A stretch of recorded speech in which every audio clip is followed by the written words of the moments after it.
Greetings, disciples of discernment. I have once again emerged from the swirling void of reason, where reality and YouTube delusion collide. Because today we gaze into the digital abyss and find ourselves face to face with a new video from Sarasota Tim, titled, Get Ready. After 66 years, I'm living my best life. And after 3 years of careful observation, deep spiritual meditation, and resisting the urge to hurl my laptop into a lake, I must humbly admit, he's right. For Tim, this is his best life. Here's a man who, in a stunning twist of financial strategy, managed to bypass that pesky obstacle known as a career. That's right. He didn't work enough to qualify for Social Security based on his own labor. He's not a retiree. He's a freeloader emeritus, drawing benefits off a deceased spouse like it's a life hack, coasting on Medicare funded by you and me, and every single person still clocking in every morning and pretending not to scream in the parking lot. So yes, if I had somehow tricked the system into giving me a government-funded beachside squat session and a YouTube vlog no one asked for, yeah, I'd call it my best life too. We begin with Tim huffing and puffing his way up a modest incline, reassuring viewers he won't go all the way across the bridge. That's for overachievers. Instead, he does the honorary half walk, a patented Tim move where he turns around at the where it levels off spot, which in his mind is the summit of personal growth. That's right, folks. Why finish something when you can just declare it complete halfway through? He's filming in HD, folks. High definition. He reminds us repeatedly.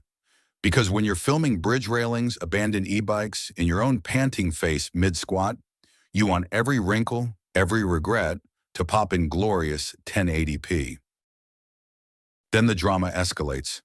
An abandoned e-bike. My God, hold your loved ones close. Tim inspects it with the seriousness of an archaeologist unearthing a sarcophagus. I'll just lift it, maybe put it in the bike lane.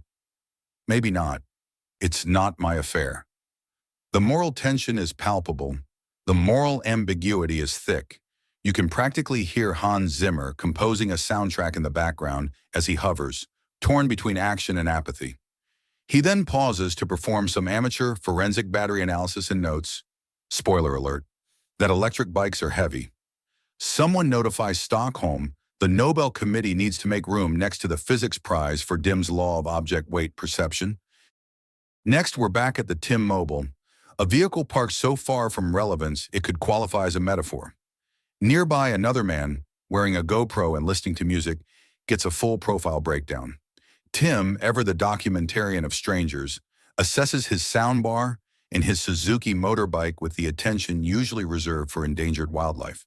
And then, hold your breath, we get a glimpse of scuba students. Yep, that's content now. Where they at? Where they at? He chants, scanning the bay like he's calling in an airstrike, only to discover they're just doing a basic certification class like millions of people do every year. But just when your will to live starts slipping, salvation arrives in the form of fitness inspiration. You see, Tim has started doing squats, atop the bridge, next to traffic, gripping the railing like a man one bad sneeze away from disaster. This man, who's never met a leg day he didn't avoid, is now gripping a bridge railing and squatting like the fate of humanity depends on his hamstrings. He proudly tells us he's never trained legs in his life, which, to be fair, we had already guessed. But now he's discovered squats, and like a freshly converted cultist, he's here to preach the gospel of glutes. You want a nice butt? He asks. Men, women, anybody, do squats. Thanks, Mr. Obvious. Let's peel back the sunburnt layers of yet another episode from the Sarasota Tim cinematic universe. Let's go beyond the bridge walking, the rusty e-bikes, and the unsolicited squat sermons, and address the question we've all been too polite to ask. What is the point of all this shirtless nonsense at 66 years old? I mean, Tim has officially gone full bare-chested prophet of mediocrity, filming his half workouts with the confidence of a man who thinks a few assisted bridge squats can make up for decades of skipping leg day and job day. So what's the strategy here? Has our boy Dim finally wised up? Is this a desperate mating call echoing off the bay? Because let's face it, The man's clearly alluding to finding a new woman. But here's the flaw in the Tim master plan. Most women near his age aren't looking for shirtless instability and YouTube nonsense. They're looking for financial security, maybe a guy with a house, a retirement plan, or at least the ability to pick up a dinner check. So what's Dim's endgame here? To bag a rich widow with low standards and no Wi-Fi? Because if he's trying to attract a woman with money, I've got bad news. The women who have money, they tend to go for men who don't need to lean on government programs and dead spouses to survive. They want a smooth face, not a wrinkled roadmap to nowhere. And if somehow a woman does fall for this retired roadside attraction, we can only imagine what she's like. She would make Tammy, yes, the same Tammy he has milked for cruises, look like a Mensa member with a PhD in exit strategies. Let's be honest here. Dim's not looking for love. He's looking for a meal ticket with a pulse and bad judgment. He doesn't have the youth, the looks, or the physique to be a boy toy. Sorry, Dim, you ain't it. At best, you're the free trial version of a boyfriend, complete with ads, buffering, and emotional malware.